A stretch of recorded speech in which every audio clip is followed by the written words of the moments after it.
This is Shmuel Moshe, and you are listening to the Weekly Parashahcast, a weekly Torah portion podcast where I read the weekly Torah portion and give my own interpretations based on the text. As always, I'd like to remind everybody I am not a Torah scholar, just somebody who wanted to study the Torah. Now, this week's Torah portion is the first from the book of Exodus, also known as Shemot, therefore named Parashat Shemot, taking place on the 25th of Tevet, 5784, January 6th, 2024. Without further ado, let's go ahead and jump on in. You can follow along with the text, as usual, via Chabad.org. Exodus chapter 1, Shemot. Verse 1. And these are the names of the sons of Israel who came to Egypt, with Jacob, each man and his household name: Reuben, Simeon, Levi, and Judah; Issachar, Zebulun, and Benjamin; Dan, Naphtali, Gad, and Asher. Now all those who descended from Jacob were 70 souls, and Joseph, who was in Egypt. Now Joseph died, as well as all his brothers and all that generation. The children of Israel were fruitful and swarmed and increased and became very, very strong, and the land became filled with them. A new king arose over Egypt, who did not know about Joseph. He said to his people, "Behold, the people of the children of Israel are more numerous and stronger than we are. Get ready. Let us deal shrewdly with them, lest they increase and war befall us, and they join our enemies and wage war against us and depart from the land." So they appointed over them tax collectors to afflict them with their burdens, and they built store cities for Pharaoh, namely Pitom and Ramses. But as much as they would afflict them, so did they multiply, and so did they gain strength, and they were disgusted because of the children of Israel. So the Egyptians enslaved the children of Israel with back-breaking labor, and they embittered their lives with hard labor, with clay and with bricks, and with all kinds of labor in the fields, all their work that they worked with them with back-breaking labor. Now the king of Egypt spoke to the Hebrew midwives, one who was named Shiphrah, and the second who was named Puah. And he said, "When you deliver the Hebrew women, and you see on the birth stool, if it is a son, you shall put him to death, but if it is a daughter, she may live." The midwives, however, feared God. So they did not do as the king of Egypt had spoken to them, but they enabled the boys to live. Thus concludes the first portion. So, a general rundown, we get a quick summary of who the different tribes of Israel are, right? And we see that 70 souls plus Joseph, who was in Egypt, are those who descended from Jacob, and everybody in that generation died, including Jacob, and the people of Israel basically were very prosperous in the land of Egypt. Now, there is a change in the dynasty. A new king arises over Egypt who did not know about Joseph. This could be that it's just a descendant of Joseph's best buddy Pharaoh, or it's a totally new dynasty running Egypt. Either way, a new king is in charge, and he sees that these people are numerous, and he starts to get paranoid. He sees them as a people who are not necessarily loyal or affiliated with the Egyptians in a way that can be trusted. He says, "Let us deal shrewdly with them, lest they increase and a war befall us, and they join our enemies and wage war against us, and depart from the land." So, this is a really good example of a common issue dealt with in various kingdoms throughout history. To give an example outside of biblical context for a precedent of this, when Hannibal crossed over to fight the Romans in the Punic Wars, his strategy was to gather the Italians that weren't Roman and try to unify them in a singular front against Rome. So even though these Italians were of Italy, they weren't Roman, right? So they basically were a vulnerability. And that was entirely what Hannibal was banking on when he was trying to take Rome in the Punic Wars. So just like Hannibal dealing with the Italians that were not Roman, this is Pharaoh looking at the Israel people and saying, that could happen to us. If some foreign power comes in and they try to wage war on us, this entire group of people called the children of Israel, they're not Egyptian. If they choose to side with the invading army, we're going to be in trouble because there's just too many of them. So rather than lose them and have them align with an enemy, let's deal shrewdly with them. So this is a very important thing, and I also think it's kind of stupid, right? So what do? You're going to make them miserable? That's going to get them to not do that anyway. So his solution is they're going to give them very backbreaking labor, enslave them, so that they're going to basically be kept busy and unable to do whatever it is they could have done in his paranoia. Now, with that in mind, they are put to work, and their lives are basically miserable.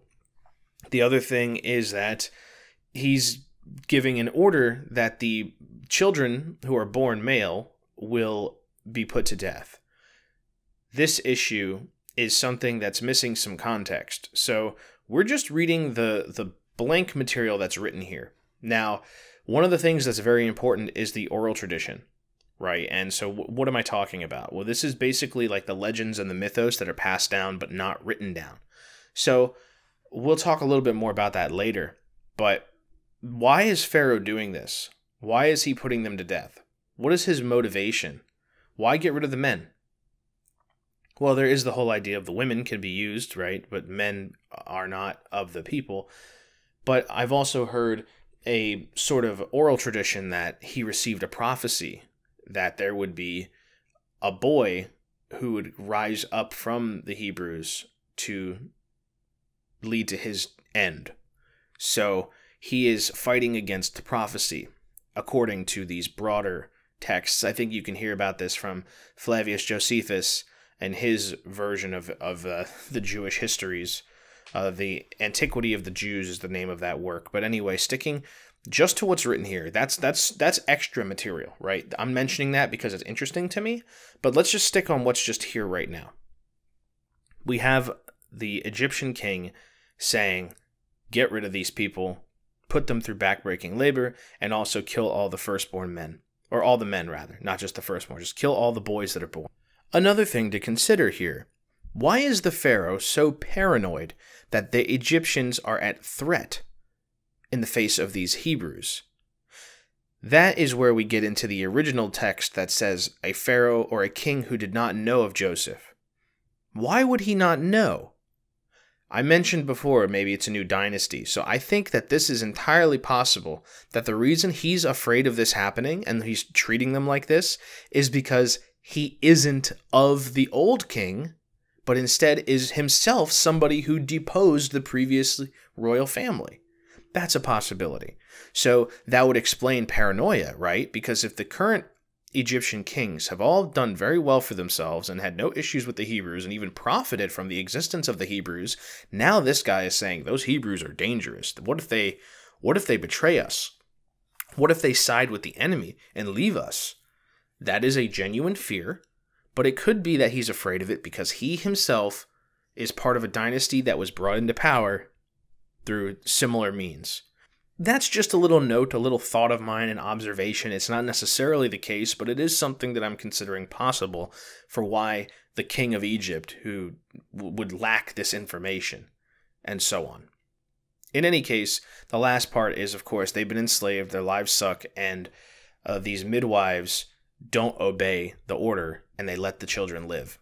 Second portion, Exodus chapter 1, verse 18. So the king of Egypt summoned the midwives and said to them, "Why have you done this thing, that you have enabled the boys to live?" And the midwives said to Pharaoh, "Because the Hebrew women are not like the Egyptian women, for they are skilled as midwives. When the midwife has not yet come to them, they have already given birth." God benefited the midwives, and the people multiplied and became very strong. Now it took place when the midwives feared God that he made houses for them. And Pharaoh commanded all his people, saying, "Every son who is born you shall cast into the Nile, and every daughter you shall allow to live." Chapter 2. A man of the house of Levi went and married a daughter of Levi. The woman conceived and bore a son. And when she saw him that he was good, she hid him for 3 months. When she could no longer hide him, she took for him a reed basket, smeared it with clay and pitch, placed the child into it, and put it into the marsh at the Nile's edge. His sister stood from afar to know what would be done to him. Pharaoh's daughter went down to bathe to the Nile, and her maidens were walking along the Nile, and she saw the basket in the midst of the marsh, and she sent her maidservant, and she took it. She opened it, and she saw him the child. And behold, he was a weeping lad, and she had compassion on him, and she said, "This is one of the children of the Hebrews." His sister said to Pharaoh's daughter, "Shall I go and call for you a wet nurse from the Hebrew women, so that she shall nurse the child for you?" Pharaoh's daughter said to her, "Go." So the woman went and called the child's mother. Pharaoh's daughter said to her, "Take this child and nurse him for me, and I will give you your wages." So the woman took the child and nursed him. The child grew up, and she brought him to Pharaoh's daughter, and he became like her son. She named him Moses, and she said, "For I drew him from the water." Thus concludes the second portion. So, what's going on here? Well, the midwives have to justify why they haven't been killing these boys like they were ordered to, and basically the explanation they have, oh, well, we're going there to go do it, but these women just keep having their babies before we show up. Nothing we can do about it, boss. So, okay, fine. If that's how it's going to be, then the new rule is, even if they are born, throw them in the river. So, okay, that's pretty rough. Either way, now we have the birth of Moses. His mother hides him for 3 months, then sticks him in a basket and sends him down the river of the Nile. His sister watches where the basket goes. Pharaoh's daughter sees the baby, takes the basket, adopts him, and then his sister very cleverly seizes this opportunity to not only keep up with the brother, but also get her mom a job. Hey, why don't you take one of those Hebrew women to nurse the Hebrew baby? And the daughter is like, yeah, good idea, good idea. So who gets the job? Moses' own mother. So now, not only does she get reunited with her son, but she's getting paid to be the wet nurse. So it's quite a good deal. Quite possibly the greatest deal in the history of wet nurse deals. In any case, she continues to nurse her own child, and Moses, drawn from the water, is raised as the Pharaoh's daughter's son. Now moving into the third portion. Chapter 2 of Exodus, verse 11. Now it came to pass in those days that Moses grew up and went out to his brothers, and looked at their burdens, and he saw an Egyptian man striking a Hebrew man of his brothers. He turned this way and that way, and he saw that there was no man. So he struck the Egyptian and hid him in the sand. He went out on the second day, and behold, 2 Hebrew men were quarreling. And he said to the wicked one, "Why are you going to strike your friend?" And he retorted, "Who made you a man, a prince, and a judge over us? Do you plan to slay me as you have slain the Egyptian?" Moses became frightened and said, "Indeed, the matter has become known." Pharaoh heard of this incident, and he sought to slay Moses. So Moses fled from before Pharaoh. He stayed in the land of Midian, and he sat down by a well. Now the chief of Midian had 7 daughters, and they came and drew water, and they filled the troughs to water their father's flocks. But the shepherds came and drove them away. So Moses arose and rescued them and watered their flocks. They came to their father Reuel, and he said, "Why have you come so quickly today?" And they replied, "An Egyptian man rescued us from the hands of the shepherds, and he also drew water for us and watered the flocks." He said to his daughters, "So where is he? Why have you left the man? Invite him and let him eat bread." Moses consented to stay with the man, and he gave his daughter Zipporah to Moses. She bore a son, and he named him Gershom, for he said, "I was a stranger in a foreign land." Now it came to pass in those many days that the king of Egypt died, and the children of Israel sighed from the labor, and they cried out, and their cry ascended to God from the labor. God heard their cry, and God remembered his covenant with Abraham, with Isaac, and with Jacob. And God saw the children of Israel, and God knew. So here we have it. Moses grows up and living as a prince, living as the chosen adoption of the daughter of Pharaoh. He's doing all right.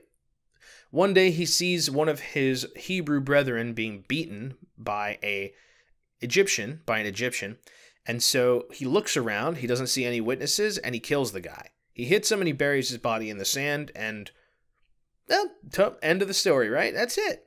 Well, it turns out it's not the end of the story, because the next day he sees a couple of Hebrews fighting, and he says, "What's the deal, guys? Why are you fighting? Why are you going to hit each other?"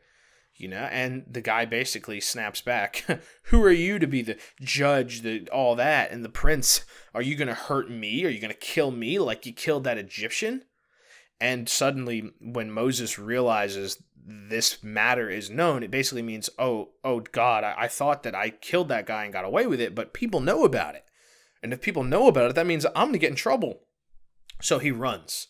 He runs and he gets away, and it turns out this was the right choice because Pharaoh was going to have him put to death for this action. And he ends up dwelling in the land of Midian.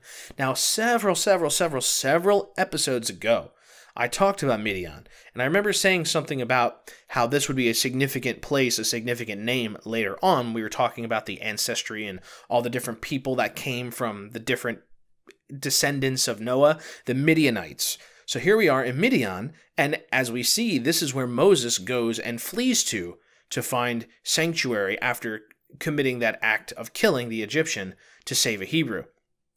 So while he's there, he manages to make a very good impression by helping the daughters of essentially the head honcho in town. He's got his 7 daughters out there taking care of the flocks, and then the shepherds basically harass them, run them off, whatever, and he steps up and he says, "Not so fast," and he takes care of the flock. And then once this is told to the father, he finds out and he's like, "And you didn't invite this guy over for dinner? What's the matter with you? Go get him." And so he gets invited over, and not only does he become an esteemed guest, but he also is given the daughter Zipporah to be his wife, and they have a child together. So from here, Moses will dwell in this person's household for some time, and back in Egypt, the slaves are still suffering, the king dies, a new pharaoh comes into power, and all the people who knew about what happened, as we'll find out, are no longer a threat to him. Now, the conclusion here is that the suffering of the people reached the heavens, and they were remembered for the covenant with Abraham, Isaac, and Jacob. Something's going to happen. God is going to act. Fourth portion, chapter 3, verse 1 of Exodus. Moses was pasturing the flocks of Jethro, his father-in-law, the chief of Midian, and he led the flocks after the free pasture land. And he came to the mountain of God, to Horeb. An angel of the Lord appeared to him in a flame of fire from within the thorn bush. And behold, the thorn bush was burning with fire, but the thorn bush was not being consumed. So Moses said, "Let me turn now and see this great spectacle. Why does the thorn bush not burn up?" And the Lord saw that he had turned to see, and God called to him from within the thorn bush, and he said, "Moses, Moses." And he said, "Here I am." And he said, "Do not draw near here. Take your shoes off your feet, because the place upon which you stand is holy soil." And he said, "I am the God of your father, the God of Abraham, the God of Isaac, and the God of Jacob." And Moses hid his face because he was afraid to look toward God. And the Lord said, "I have surely seen the affliction of my people who are in Egypt, and I have heard their cry because of their slave drivers, for I know their pains. I have descended to rescue them from the hands of the Egyptians, and to bring them up from that land, to a good and spacious land, to a land flowing with milk and honey, to the place of the Canaanites, the Hittites, the Amorites, the Perizzites, the Hivites, and the Jebusites. And now, behold, the cry of the children of Israel has come to me, and I have also seen the oppression that the Egyptians are oppressing them. So now come, and I will send you to Pharaoh, and take my people, the children of Israel, out of Egypt." But Moses said to God, "Who am I that I should go to Pharaoh, and that I should take the children of Israel out of Egypt?" And he said, "For I will be with you, and this is the sign for you that it was I who sent you. When you take the people out of Egypt, you will worship God on this mountain." And Moses said to God, "Behold, I come to the children of Israel, and I say to them, The God of your fathers has sent me to you. And they say to me, What is his name? What shall I say to them?" God said to Moses, "Ehyeh asher ehyeh. I will be what I will be." And he said, "So shall you say to the children of Israel, Ehyeh has sent me to you." And God said further to Moses, "So shall you say to the children of Israel, The Lord God of your forefathers, the God of Abraham, the God of Isaac, and the God of Jacob, has sent me to you. This is my name forever, and this is how I should be mentioned in every generation." And so, here we have it. Moses is tending to Jethro's flock, also Reuel. He has more than one name, but just in case it gets confusing, Jethro, Reuel, you'll get an idea. It'll be the guy referred to as Moses' father-in-law, and so on. In any case, Moses is doing the shepherd work, and as he gets up on a mountain, he sees there's this bush that's on fire. The angel of God has lit this bush aflame, but is not consuming it with the fire. And Moses is like, wow, this is pretty amazing. He goes to check it out and suddenly is stopped. He's told, don't cross this line. Don't come on here with your shoes. This is holy ground. Then he realizes when he hears that this is the Lord God, the God of his ancestors, he is overwhelmed and humbled and covers his face and does not dare look upon this amazing holy visage. And he's told that basically the slavery has gotten bad enough that he's heard about it, and he's going to go ahead and do something about it. He's going to deliver these people from these lands and bring them to a place where they can live in wonderful splendor, the land that was promised to their ancestors, the land of the Canaanites, Hittites, Amorites, Perizzites, Hivites, and Jebusites. They're going back home is the plan. So Moses asks a pretty fair question. When I go and tell them this, who sent me? What's your name? And he gets told the name, but he also elaborates and says, refer to me as the Lord God of your forefathers, of Abraham, Isaac, and Jacob. So this will be how he is referred to. With this, Moses is given the remaining assignments. Fifth portion. Chapter 3, verse 16. Go and assemble the elders of Israel, and say to them, the Lord God of your forefathers has appeared to me, the God of Abraham, Isaac, and Jacob, saying, I have surely remembered you and what is being done to you in Egypt. And I said, I will bring you up out of the affliction of Egypt to the land of the Canaanites, the Hittites, the Amorites, the Perizzites, the Hivites, and the Jebusites, to a land flowing with milk and honey. And they will hearken to your voice, and you shall come, you and the elders of Israel, to the king of Egypt. And you shall say to him, the Lord God of the Hebrews has happened upon us. And now let us go for a 3 days' journey in the desert, and offer up sacrifices to the Lord our God. However, I know that the king of Egypt will not permit you to go, except through a mighty hand. And I will stretch forth my hand and smite the Egyptians with all my miracles that I will wreak in their midst, and afterwards he will send you out. And I will put this people's favor in the eyes of the Egyptians, and it will come to pass that when you go, you will not go empty-handed. Each woman shall borrow from her neighbor, and from the dweller in her house, silver and gold objects and garments, and you shall put them on your sons and your daughters, and you shall empty out Egypt. Chapter 4. Moses answered and said, Behold, they will not believe me, and they will not heed my voice. But they will say, The Lord has not appeared to you. And the Lord said to him, What is this in your hand? And he said, A staff. And he said, Cast it to the ground. And he cast it to the ground, and it became a serpent, and Moses fled from before it. And the Lord said to Moses, Stretch forth your hand and take hold of its tail. So Moses stretched forth his hand and grasped it, and it became a staff in his hand. In order that they believe the Lord, the God of their forefathers, has appeared to you, the God of Abraham, the God of Isaac, and the God of Jacob. And the Lord said further to him, Now put your hand into your bosom. And he put his hand into his bosom, and he took it out. And behold, his land was leprous like snow. And he said, Put your hand back into your bosom. And he put his hand back into his bosom, and when he took it out of his bosom, it became again like the rest of his flesh. And it will come to pass that if they do not believe you, and they do not heed the voice of the first sign, they will believe the voice of the last sign. And it will come to pass, if they do not believe either of these 2 signs, and they do not heed your voice, you shall take of the water of the Nile, and spill it upon the dry land. And the water that you take from the Nile will become blood on the dry land. Moses said to the Lord, I beseech you, O Lord, I am not a man of words, neither from yesterday, nor from the day before yesterday, nor from the time you have spoken to your servant, for I am heavy of mouth, and heavy of tongue. But the Lord said to him, Who gave man a mouth? Or who makes one dumb or deaf or seeing or blind? Is it not I, the Lord? So now go, I will be with your mouth, and I will instruct you what you shall speak. But he said, I beseech you, O Lord, send now your message with whom you would send. And the Lord's wrath was kindled against Moses. And he said, Is there not Aaron your brother the Levite? I know that he will surely speak. And behold, he is coming forth toward you. and when he sees you, he will rejoice in his heart.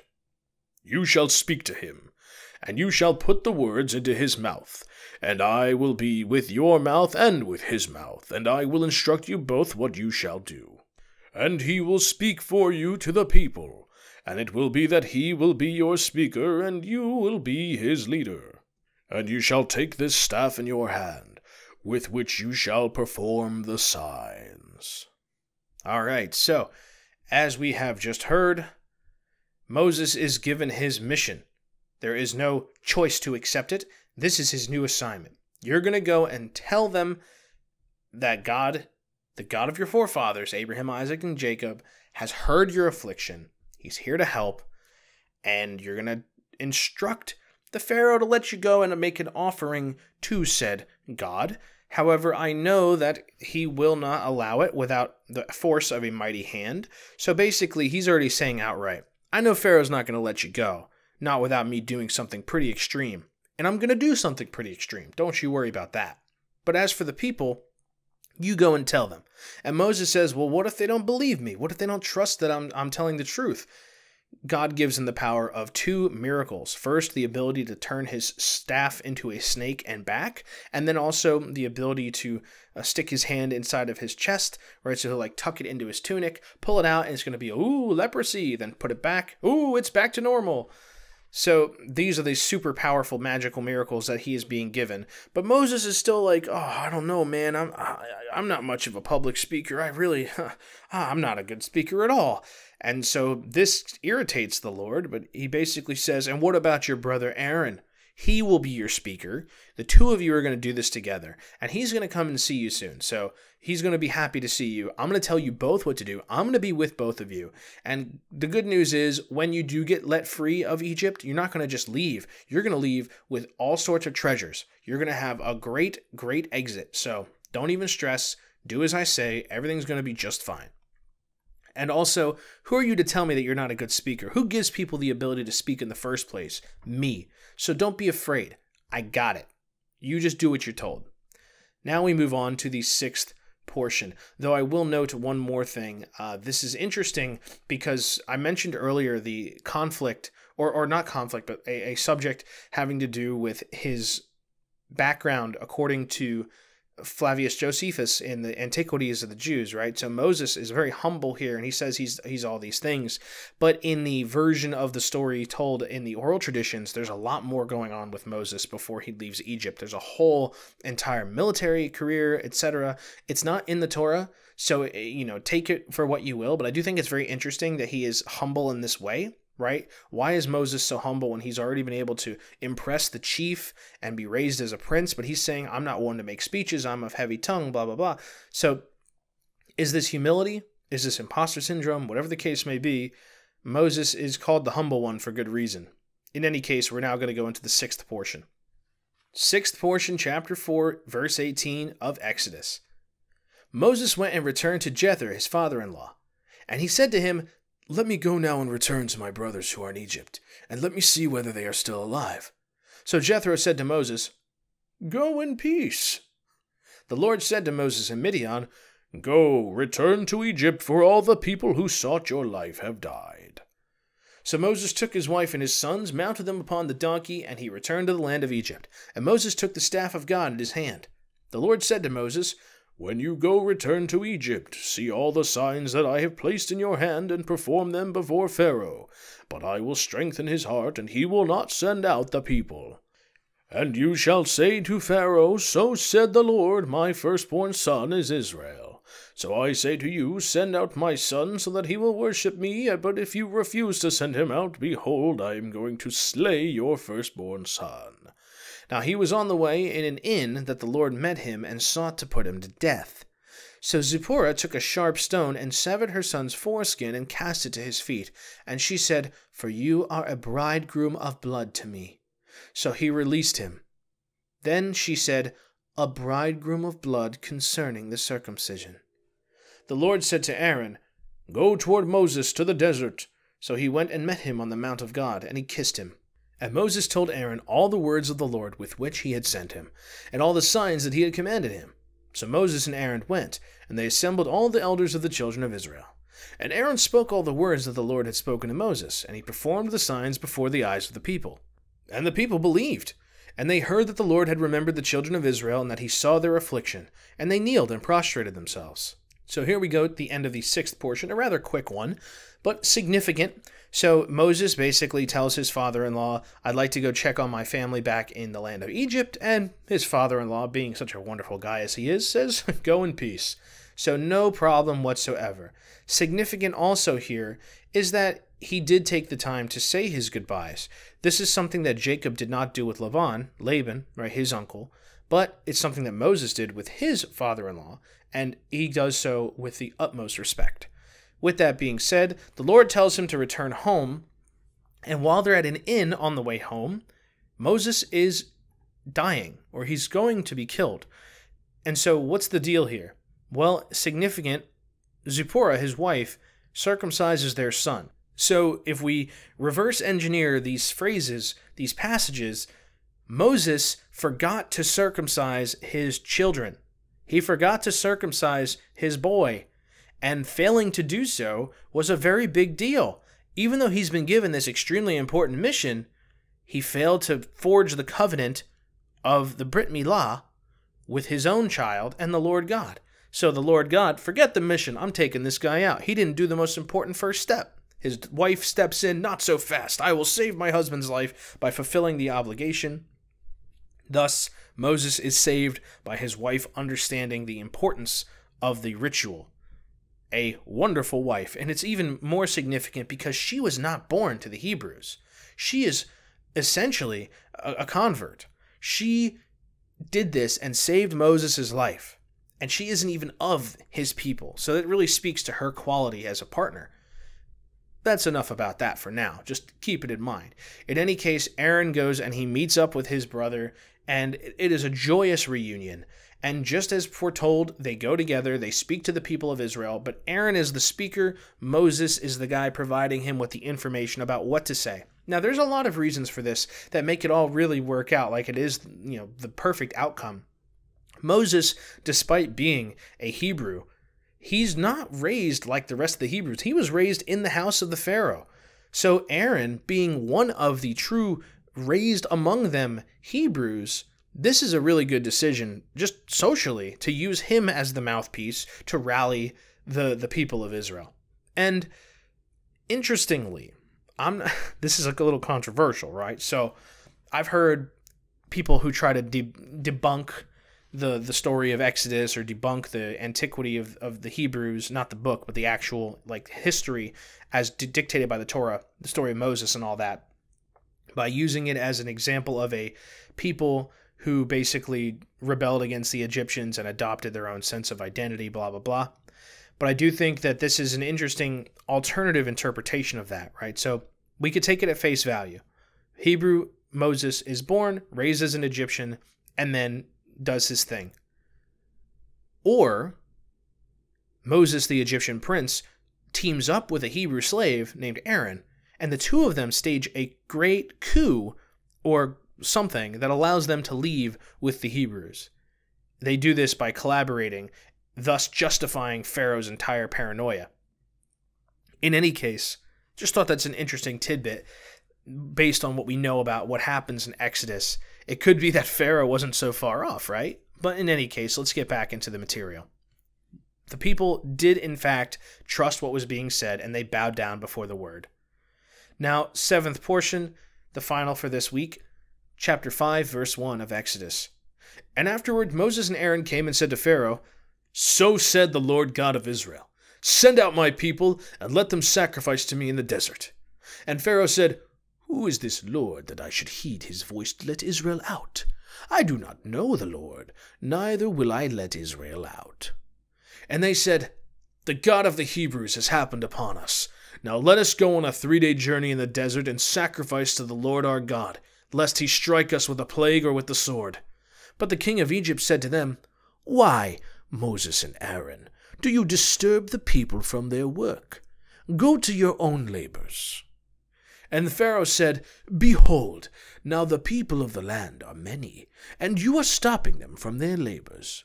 So on that day Pharaoh commanded the taskmasters of the people and their officers, saying, "You shall not continue to give stubble to the people to make them the bricks like yesterday, and the day before yesterday. Let them go and gather stubble for themselves. But the number of bricks they have been making yesterday and the day before yesterday you shall impose upon them. You shall not reduce it, for they are lax.